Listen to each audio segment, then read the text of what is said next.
સુરતના ફાયર વિભાગના ક્વાર્ટર્સમાં ત્રીજી વાર ચોરી કરવા આવેલા તસ્કરને લોકોએ પકડી મેથી પાક ચખાડ્યો હતો અને ત્યારબાદ પોલીસને સોંપ્યો હતો.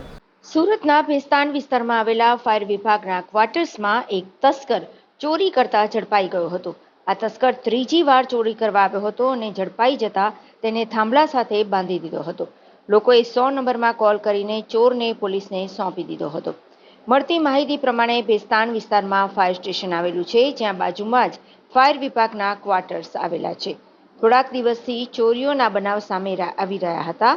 દરમિયાન ગતરોજ એક ચોર ચોરી કરવા માટે ઘૂસ્યો હતો અને ત્યારબાદ ફાયરના અલગ અલગ ઇક્વિપમેન્ટ ચોરી કરીને ભાગવાનો પ્રયાસ કરી રહ્યો હતો. દરમિયાન તેને લોકો દ્વારા પકડી પાડવામાં આવ્યો હતો અને થાંભલા સાથે દોરીથી બાંધી દેવામાં આવ્યો હતો. ફાયર વિભાગ પાસેથી મળતી માહિતી પ્રમાણે આ ચોર અગાઉ પણ 2 વાર ચોરી કરી ચૂક્યો છે અને આ ત્રીજી વાર ચોરી કરવા આવતા ઝડપાઈ ગયો હતો, જેને લોકોએ માર મારીને થાંભલે બાંધી દીધો હતો. ત્યારબાદ ફાયર અધિકારી સામે તેને લઈ જવામાં આવ્યો હતો અને 100 નંબરમાં કોલ કરી ભેસ્તાન પોલીસને આરોપીને સોંપી દેવામાં આવ્યો હતો. પરંતુ ચોર ઇજાગ્રસ્ત હાલતમાં હોવાથી પોલીસ દ્વારા આ ચોરને સિવિલ હોસ્પિટલમાં સારવાર અર્થે ખસેડવામાં આવ્યો હતો.